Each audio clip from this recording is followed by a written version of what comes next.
Sumali nga ako ng tournament at halos magsigawan yung mga tao kasi gusto nila akong paggamitin ng Mouse Cube.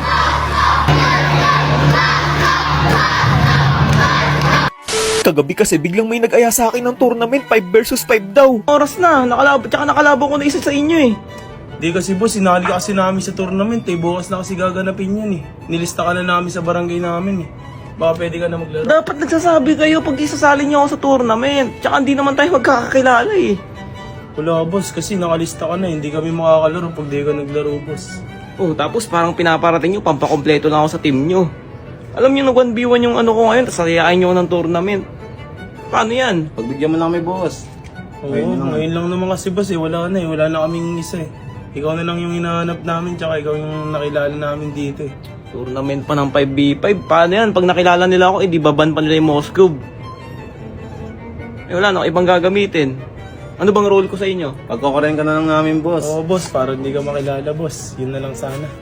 Pagbigyan mo Sige. namin boss. Papalitan ako ng IGN. Dapat sa susunod magsasabi kayo.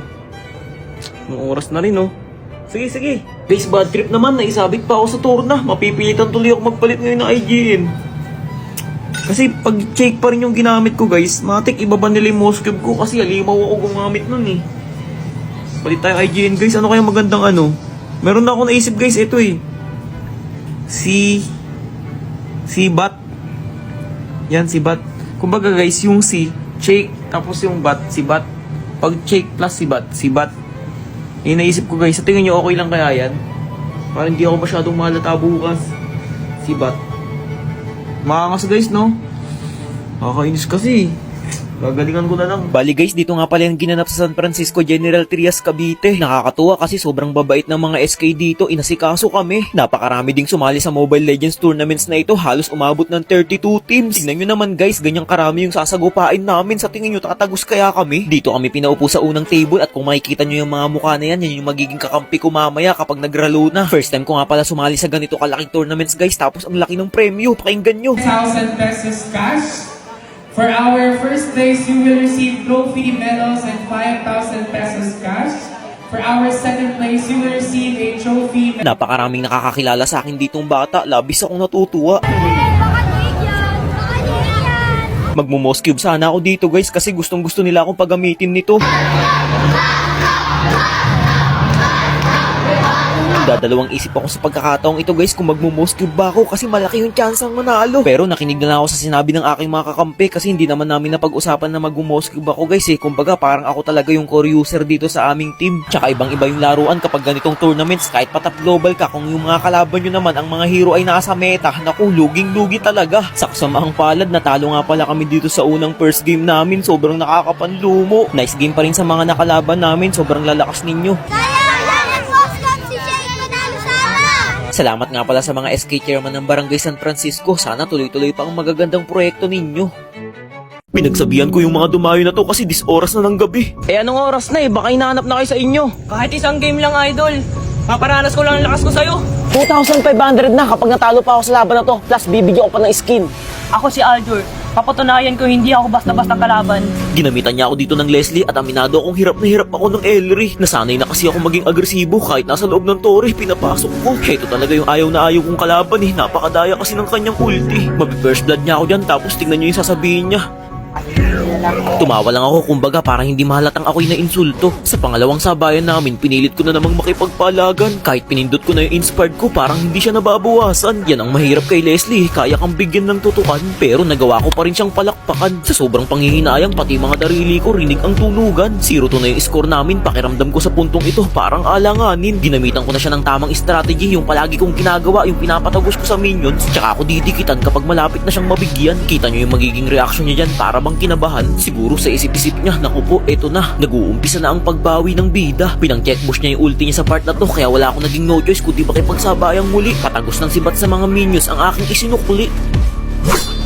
Napakamot na siya na tila hirap na at may halong pangamba. Hindi na nakatiis pati yung isa niyang kasama. Bale, although na yung score namin sa kanyang tore ay halos hindi ko na palabasin. Ginulat ko nga siya dito magagawa ko sana siyang pitasin. Mabuti na lang pinatakas ko pa rin. Kung kanina kinakawawa niya na ako nung una, pues ngayon hindi na. Sobrang lumamang na ako sa kanyang item kaya bawat pagpapakita niya sa mapa, pinupuntahan ko agad. Ang sibat na nag-iinit ay aking pinalipad. Pero guys, kahit tinamaan siya dyan, napakaswerte niya pa rin kasi hindi ko tinuloy. Mga minions lang ang aking pinangahoy. Medyo iwas na rin siya sa akin kasi alam niya na kung anong kanyang sasapitin. Subalit sa makikita nyo ngayon, hindi kayo mabibitin. Kung ayaw niyang lumabas, pues ako na mismo ang manghaharabas. Ito pa naman yung paborito kong anggulo, yung kahit anong kanyang gawin, hindi na makakatakas si idolo. Dito ko nasungkit yung score namin na 3-2. Naging kumpiyansa na ako na kayang-kaya ko nang i-comeback to. Subalit nagtindigan ng aking mga balahibo sa pagkakataong ito. Napakaganda kasi ng ginawa niya. Pagpasok ko, nag-breakil bigla. Akala ko katapusan ko na.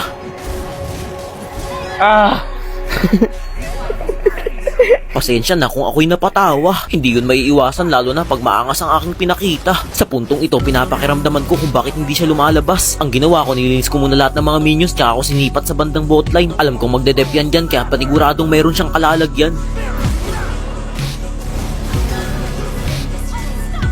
Bale, unstoppable na rin pala ako. Napansin kong parang nawawala na ng gana si idolo. Pero in fairness, natuwa ako sa mga kaibigan niya guys napakasuportado. Buong akala niya tapos na ang laban namin. Ang hindi niya alam, meron pa siyang malagim na daranasin. Kaya niya pang madepensahan yan kasi makakabalik na siya sa loob ng 10 segundo. Wari ko'y ilalaban niya pa to hanggang sa dulo.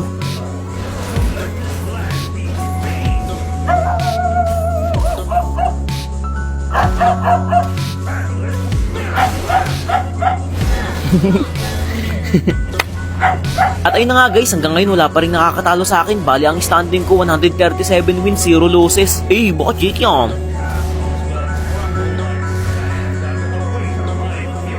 SG. Guys, sa mga gusto pa lumaban sa akin, dayuin nyo lang ako dito or ako mismo pupunta sa inyo. Sabihin nyo lang kung saan taga saan kayo. Grabe guys, paangas na ng paangas yung mga dumadayo ngayon. Idol Obi-Wan, tayo lang kita lang pasuin.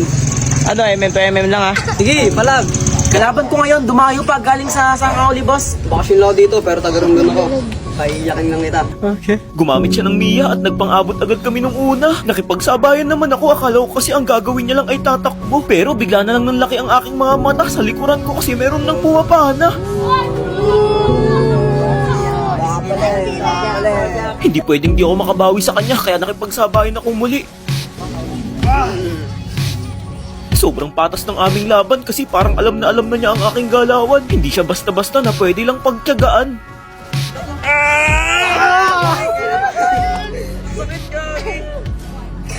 Halos nagpapalitan lang kami ng mga pagbawi pero tila ba nagbago ang aking ngiti. Bibiglayin ko siya sa puntong ito guys, dumikit kasi siya sa pader. Sakto naman na push din ang kanyang tower. Bago mag-umpisa ang laban kanina guys, sinabihan ko siya na pag na 4 kills niya ako, bibigyan ko siya ng skin. Pero bakit ganun? Pinagsikapan niya naman talagang kunin.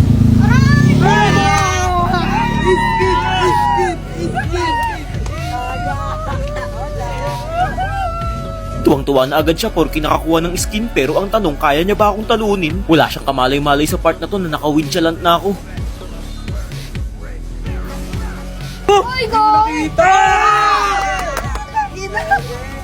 Masyadong napaaga ang aking pagdiriwang. Akala ko di niya na ako kaya. Tingnan niyo na mangyayari dito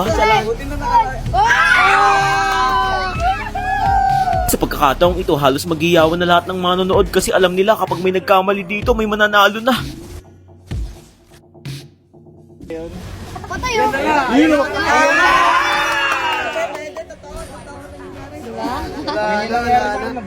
Bilangan to, bilangan. 4. Crips, lupas Crips.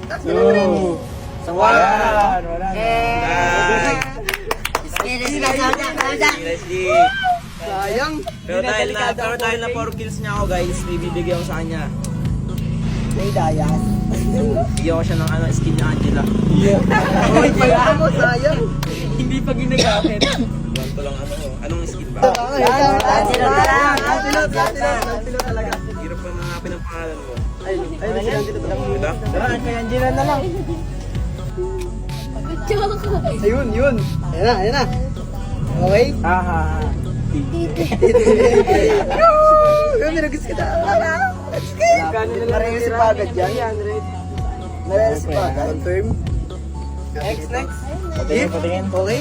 Next na, pailaw. Bigyan mo, ala. Yun. Oy! Napakaganda po ng ating nakuha today. Napakaganda, kita yung basag.